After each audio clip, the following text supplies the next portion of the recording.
Assalamualaikum dan selamat sejahtera. Kami dari Kumpulan 25 akan membentangkan keunikan sosial di Malaysia. Kumpulan kami telah memilih perayaan Hari Raya Aidilfitri bagi kaum Melayu. Nama saya Nur Eliana binti Anwar, nombor ID DEM 09210399 akan mulakan dengan pengenalan. Sambutan perayaan Hari Raya Aidilfitri tidak asing lagi dalam kalangan masyarakat di Malaysia yang terdiri daripada pelbagai kaum dan agama. Ia merupakan satu sambutan bagi meraihkan kejayaan masyarakat Muslim yang berjaya berpuasa selama 30 hari di bulan Ramadan yang juga merupakan perkara wajib untuk dilaksanakan. Hari Raya Aidilfitri akan disambut pada 1 Syawal tahun Hijrah. Hari Raya Aidilfitri dapat ditentukan melalui dua cara iaitu ruqyah ataupun secara hisab. Meruqyah ialah dengan melihat anak bulan pada petang 29 hari bulan Hijrah bagi menentukan sama ada keesokan harinya 30 hari bulan atau 1 hari bulan. Hari Raya Aidilfitri juga merupakan hari anugerah atau hadiah daripada Allah SWT untuk hamba-Nya sebagai ganjaran kerana menyempurnakan rukun Islam ketiga. Assalamualaikum warahmatullahi wabarakatuh dan salam sejahtera. Saya Nur Alisa Nabila binti Abu Bakar. ID saya DAM 072148. Saya akan menerangkan sejarah perkembangan perayaan Aidilfitri. Sebelum ajaran Islam diturunkan kepada Nabi Muhammad SAW di kota Mekah, masyarakat Arab Jahiliyah memiliki dua hari perayaan, iaitu perayaan Nairuz dan Mahrajan. Kedua-dua perayaan ini merupakan tradisi yang berasal daripada zaman Persia kuno. Kaum Arab Jahiliyah menyambut perayaan Nairuz dan Mahrajan ini dengan tarian, iaitu tarian perang dan ketangkasan selain menyanyi di samping dijamu dengan hidangan makanan yang enak dan minuman yang memabukkan. Kemudian, turunnya kewajipan untuk menunaikan ibadah puasa pada bulan Ramadan tahun 2 Hijrah. Hari Raya Aidilfitri disambut oleh umat Islam bagi kejayaan mereka dalam menunaikan ibadah puasa pada bulan Ramadan dengan sempurna. Selain itu, menurut Ibnu Katsir, pada Hari Raya Aidilfitri yang pertama, Rasulullah SAW pergi meninggalkan masjid menuju ke suatu kawasan lapang dan menunaikan solat Aidilfitri di situ. Sejak dari peristiwa itu, baginda dan para sahabat menunaikan solat Aidilfitri di kawasan yang terbuka. Hari Raya Aidilfitri merupakan sebuah anugerah daripada Tuhan yang diturunkan sebagai penghargaan untuk umat Islam. Seterusnya, setiap umat Islam diharuskan menyambut Hari Raya Aidilfitri dengan mengamalkan amalan berzikir, bertahmid, bertasbih sebagai tanda bersyukur kepada Allah Subhanahu Wa Taala bersempena dengan kemuliaan hari perayaan mereka. Akhir sekali, perayaan kini amat berbeza dengan perayaan di zaman dahulu, di mana teknologi kini semakin berkembang maju dan masyarakat kini semakin berubah mengikut keadaan dari semasa ke semasa. Assalamualaikum dan salam sejahtera. Saya Nur Atira Elisha binti Sahrum. Nombor ID DEM 09211029 dari batch 25A. Saya akan membentangkan tentang amalan dalam keunikan tersebut. Antara amalan yang dilakukan pada Hari Raya Aidilfitri ialah amalan berziarah. Amalan ini adalah bertempatan dengan suruhan agama Islam itu sendiri.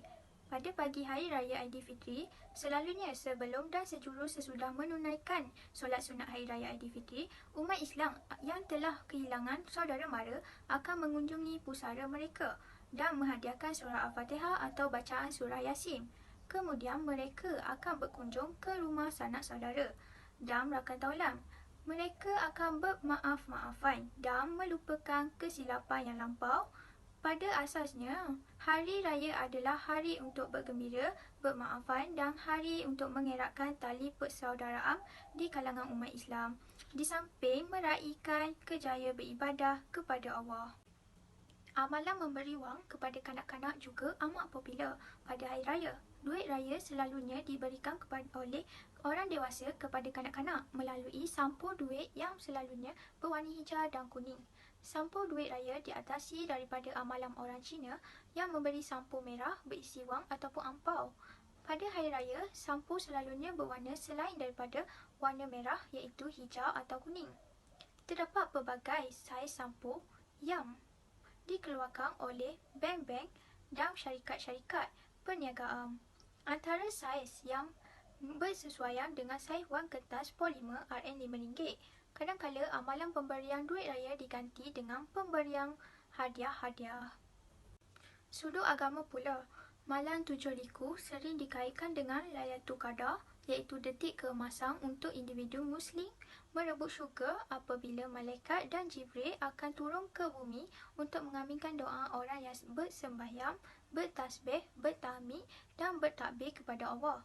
Dengan itu, timbullah tradisi memasang pelita bagi sebagai simbol meraihkan bulan mulia dan memudahkan membantu mereka yang berjalan ke surau atau masjid bagi menunaikan tarawih kerana merebutkan Lailatul Qadar. Kerana suasana pada malam terlalu gelap dan mungkin membahayakan keselamatan. Ini adalah kerana pada masa dahulu tiada kemudahan elektrik seperti hari ini. Assalamualaikum dan salam sejahtera. Saya Nur Alisha Sofia binti Yusri DM 08211091.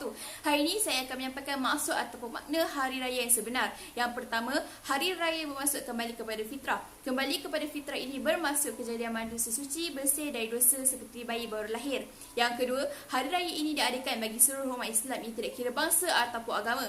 Orang Islam berada di luar negara juga tetap menyambutnya walaupun ianya sederhana. Yang ketiga, Hari Raya adalah tanda kemenangan kita kerana telah berpuasa selama sebulan dan juga telah melakukan solat tarawih dan juga bersedekah sebanyak yang kita mampu. Yang keempat, takbir raya berkumandang sebanyak mungkin. Takbir raya ini dilakukan sehingga malam hari raya pertama dan ia juga dilakukan pada hari raya Aidilfitri dan juga hari raya Aidiladha. Yang kelima, pada pagi hari raya umat Islam disunatkan untuk melakukan solat sunat hari raya. Sebelum untuk menunaikan solat tersebut, kita disunatkan untuk mandi sunat hari raya, memakai pakaian baru, wangi-wangian dan juga menjamah sedikit makanan sebelum menunaikan solat hari raya. Yang terakhir, yang keenam, melakukan baraan. Baraan juga adalah satu tradisi kunjung-mengunjung jiran tetangga. Apabila jiran tetangga menyambut tetamu, ia juga adalah satu rezeki yang diberikan oleh Allah SWT.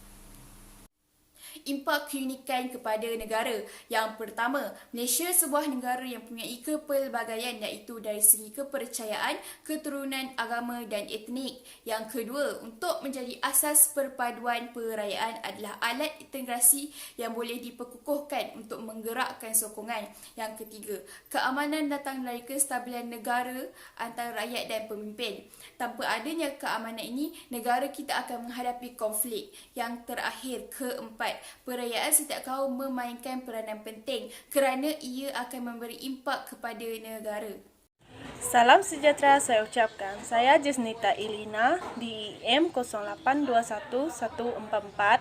Hari ini saya akan membentangkan pencegahan dan pemeliharaan perayaan Hari Raya dalam kalangan masyarakat dan kerajaan.